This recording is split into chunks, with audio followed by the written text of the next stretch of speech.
Halo, kembali lagi bersama saya.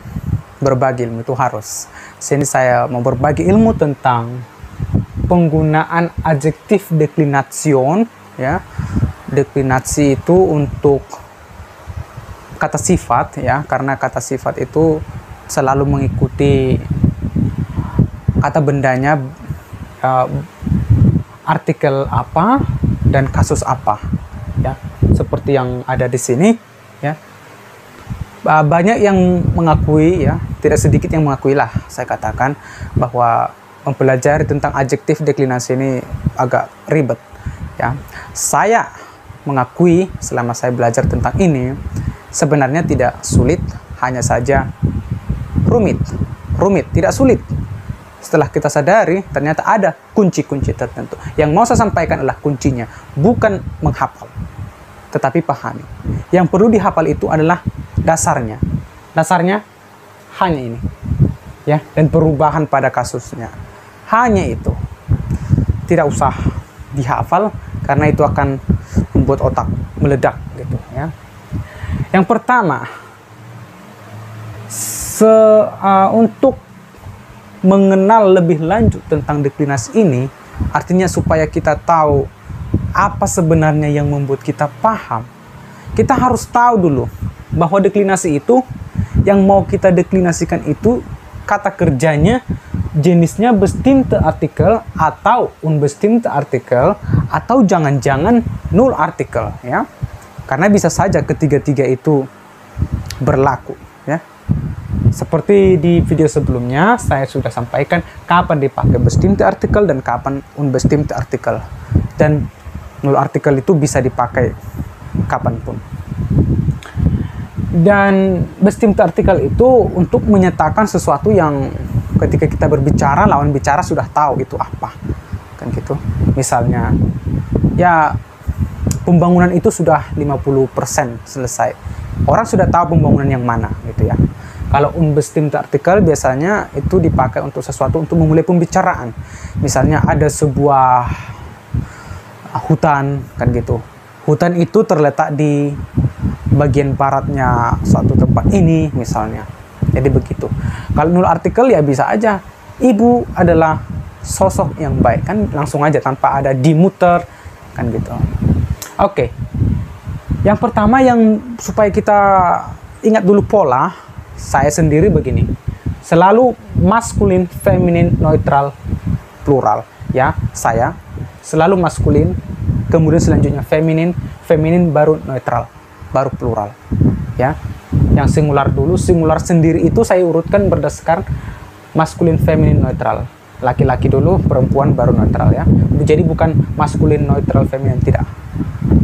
Kemudian urutan kasusnya nominatif, akusatif, datif, genitif, ya. Sebenarnya dalam bahasa Jerman itu genitif adalah kasus kedua, tapi karena memang setelah subjek, kata benda yang paling umum itu adalah akusatif, objek, ya. Saya urutkan demikian. Kemudian ini kan semua akhiran kata sifatnya, bukan artikelnya, ya. Jadi artinya sebelum ini harus ada ini, karena namanya juga bestimmte artikel, artikel tentu. Misalnya saya menentukan itu berdasarkan ini kalikan ini hasilnya ini kalikan ini hasilnya ini, seperti matematika, ya. Jadi untuk mengetahui kok bisa ya begitu, kok saya susah ya menghafal, jangan dihafal, saya katakan, ya. Pertama, ketika kita membuat maskulin yang nominatif berarti sebagai subjek, ya. Misalnya der Vater, ya, der Vater misalnya bernyanyi, singt. Misalnya ada kata sifatnya yang menjelaskan si ayah itu bagaimana. Misalnya ayah itu baik, bagus gitu, ya, baik. Misalnya vaternya itu Vater, kan dia sebagai subjek, ya, nominatif subjek. Der Vater, tapi si Vater ini misalnya kita ibaratkan baik, ya, good. Maka bukan der good Vater, bukan good Vater. Ada tambahannya, gute Vater, ya. Gute, tambahan gute Vater, der gute Vater singt, ya, der gute Vater singt. Ya, kemudian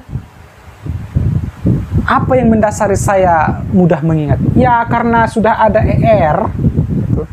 Sudah ada er, maka ini tidak perlu lagi er, kan gitu. Artinya jangan rakus, ya, gampang.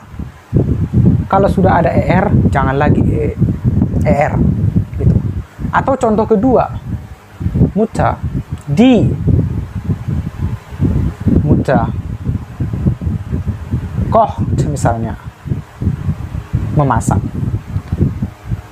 Misalnya ibu yang cantik, schöne. Cantik itu kan SCH ya, schön. Ya, schön. Harus ada E. Ya kan? Apalagi dia sudah berakhiran E di artikelnya, sudah berakhiran E. Die schöne Mutter, ya. Jadi adjektifnya tambahkan ini. Ini akhiran-akhiran untuk adjektif yang akan dideklinasi, ya. Kemudian itu nominatif, ya. Masuk ke akusatif misalnya. Objek, ya kan? Misalnya saya memanggil anak saya, putra saya, misalnya. Ich rufe meinen, kan?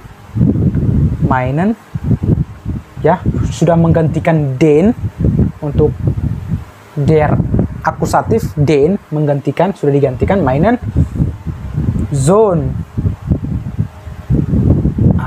Saya memanggil putra saya, Sohn. Misalnya si putra ini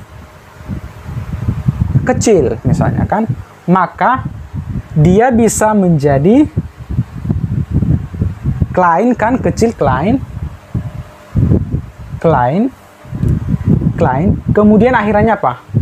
En untuk maskulin akusatif, kleinen Sohn, an, gitu ya. Nah, kapanpun dibutuhkan kata benda yang berkasus apapun dari keempat ini, maka ingat aja ini. Atau misalnya datif, ya kan? Saya menolong anak yang pintar itu. Pintar, klug, ya, pintar. Ich helfe dem klugen, ya, karena neutral.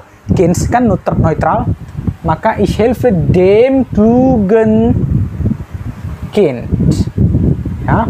Atau genitif, rumah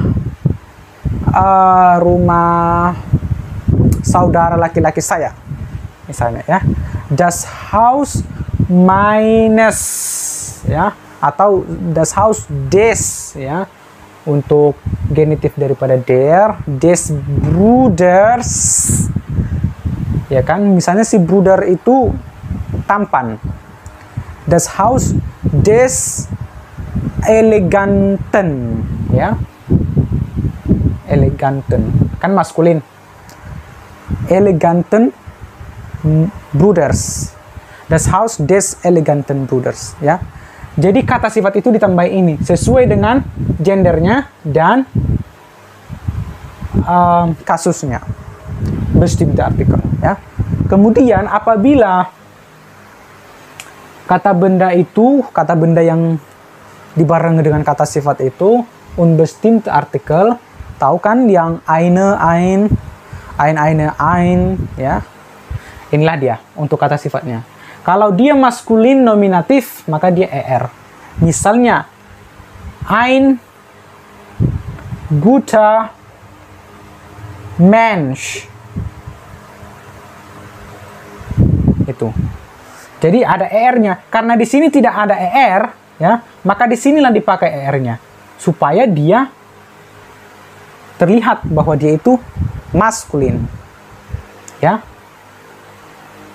Itu yang membuat mengerti. Belum ada er-nya. Di sini kan tidak ada er, maka yang dibuatkan di sini guter Mensch, gitu, ya. Kemudian akusatif daripada einen, einen guten Mensch. Nah, itu. Sudah ada di sini einen, tapi kok masih ada? Ya, itu khusus. Ya, memang sudah itu ditetapkan. Kemudian datif. Einem guten Mensch. Itu juga. Genitif juga. Eines guten Mensch gitu. Baik itu feminin. Eine gute Frau, ya kan? Eine gute Frau. Ya kan?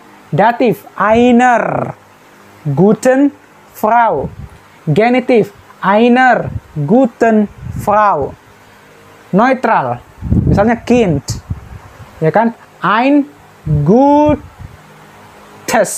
Kind. Kemudian ein gutes Kind.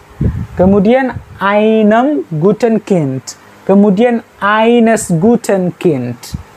Plural kan tidak satu ya. Maka dipakai di situ keine.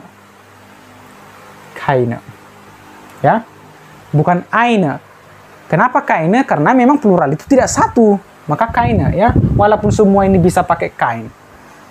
Ya. Yang penting kan bahwa plural itu tidak satu. Ya kan? Maka pakai keine. Kemudian keine karena plural berarti harus kata benarnya harus plural ya. Misalnya apa ya? Mention ya. Mention. Misalnya keine guten Menschen. Ya. Ini en. Ya. En. Kemudian en ya. Keine guten Menschen. Kemudian akusatif juga keine guten Menschen. Datif keiner ya. Memang tidak r. Keiner guten Menschen. Kemudian keiner guten Menschen. Begitu. Ya, ini semua untuk akhiran daripada kata sifatnya. Masuk lagi ke null artikel. Kadangkala kata benda itu tidak perlu pakai artikel ya. Langsung aja. Misalnya Vater ya Vater. Mutter ya Mutter. Kind ya Kind. Ya.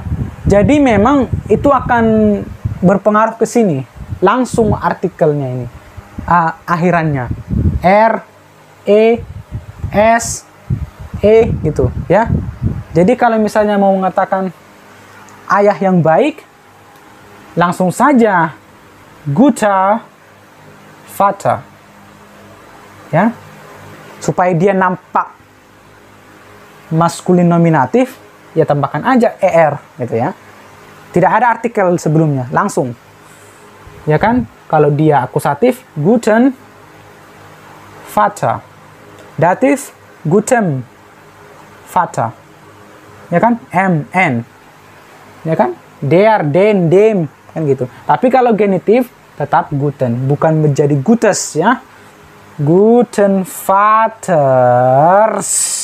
Ingat bahwa genitif itu selalu pakai s ya untuk maskulin dan neutral, tapi ya tidak untuk feminin dan plural. Kemudian kalaupun dia feminin, misalnya apa sih ya, Schwester. Misalnya Schwester itu apa ya? Janganlah yang good lagi. Cantik lah ya. Maka dia akan menjadi schöne Schwester, schöne Schwester, schöner ya. Schöner. Ya, tapi er janganlah ya. Terlalu Indonesia kali. Schöner. Er itu dibaca a. Schöner Schwester. Genitif juga schöner Schwester. Neutral tadi sudah Kind ataupun Kind. Gutes Kind. Kemudian gutes Kind, gutem Kind. Kemudian genitif guten Kindes. Ya, ingat genitif untuk maskulin dan neutral itu selalu diakhiri s atau es. Kalau satu suku kata es sudah ada di video sebelumnya. Ya, kemudian plural. Ya ya apalah plural. Misalnya apa ya, anak-anak, kinda ya, kinda, anak-anak, misalnya anak-anak yang menangis ya, weinende Kinder, weinende Kinder, weinenden Kindern ya. Ingat, plural datif itu selalu berakhiran en ya. Plural datif selalu berakhiran en, bukan bn, n ya. Kalau misalnya Väter kan plural, ayah-ayah. Kalau misalnya didatifkan itu menjadi Vätern tambah n itu. Kemudian untuk genitif tadi apa, Kinder ya, weinender Kinder, weinender Kinder ya, weinender. Tapi tetap ingat R itu dibaca A ya, weinender Kinder. Sudah ada ketentuannya ya. Yang pertama, supaya dia nampak maskulin, tentu lihat sudah ada ER-nya. Kalau sudah ada, jangan tambahi R, tinggal tambah E gitu ya. Mengacu ke sini ya. Kalau sudah ada S-nya ya, misalnya das Kind menjadi das gute Kind, bukan das gutes Kind gitu. Saya rasa demikian saja penggunaan daripada deklinasi untuk kata sifat ya, yang menjelaskan suatu kata benda. Anda bisa membuat contoh lain ya. Anda bisa membuat contoh lain. Contoh yang bisa Anda latih, cari kata sifat yang bisa dipasangkan ke kata benda ya. Misalnya ya, laki-laki ganteng, jangan pula laki-laki cantik, kan begitu. Begitu ya. Ya, demikian saya rasa. Tetap membaca ya. Karena apapun itu, kalau Anda menerima informasi, misalnya saya memberikan informasi, buktikanlah. Jangan-jangan saya bohong, kan begitu. Buktikan. Terima kasih, sampai jumpa.